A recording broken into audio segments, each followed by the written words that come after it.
नमस्कार, मी संचालक संघर्ष कोचिंग क्लासेस अर्धापूर. आज आपण महाराष्ट्राचा भूगोल पाहणार आहोत. त्यामध्ये MPSC व सर्व स्पर्धा परीक्षांसाठी उपयुक्त असे प्रश्न असतील.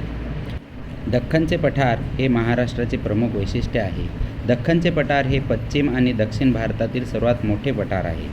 उत्तरेत जवळजवळ 100 मीटर आणि दक्षिणेस 1000 मीटर आहे आणि ते त्रिकोणी आकाराचे बनते.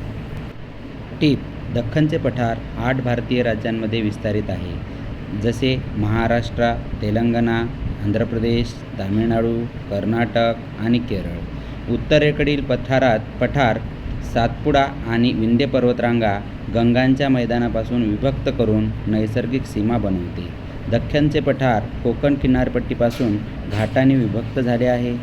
खडकाळ टेकड्यांचा वारसा जे वेळोवेळी अरुंद रस्त्यांनी दुभागलेला असतात. ह्या घाटामध्ये अनेक प्रसिद्ध हिल स्टेशन आहेत. पश्चिम घाट सह्याद्री पर्वतरांग म्हणूनही ओळखला जातो. सह्याद्री आणि सातपुडा पर्वतरांगा राज्यासाठी नैसर्गिक सीमा म्हणून काम करतात.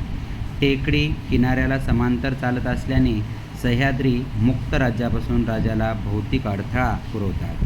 सह्याद्रीची सरासरी उंची 1200 मीटर म्हणजे 4000 फूट आहे.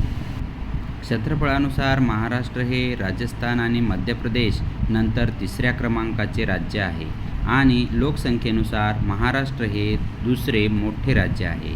महाराष्ट्रात 6 प्रशासकीय विभाग, 36 जिल्हे, 535 शहरे, 355 तालुके आणि 63,663 गावं आहेत.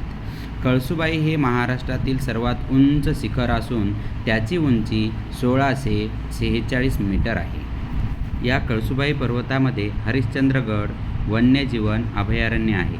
दख्खनच्या पठारावर बसवलेली पर्वतरांगा हा एक मोठा आग्नेय प्रांत आहे, जो ठोस पूर बेसाल्टपासून बनलेला आहे आणि सेनोझोइक युगाचा आहे.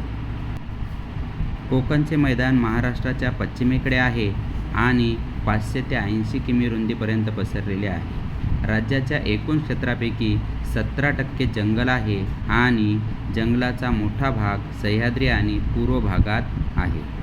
धन्यवाद. यासारखीच आणखी माहिती मिळवण्यासाठी चॅनलला लाईक करा आणि सबस्क्राईब करा.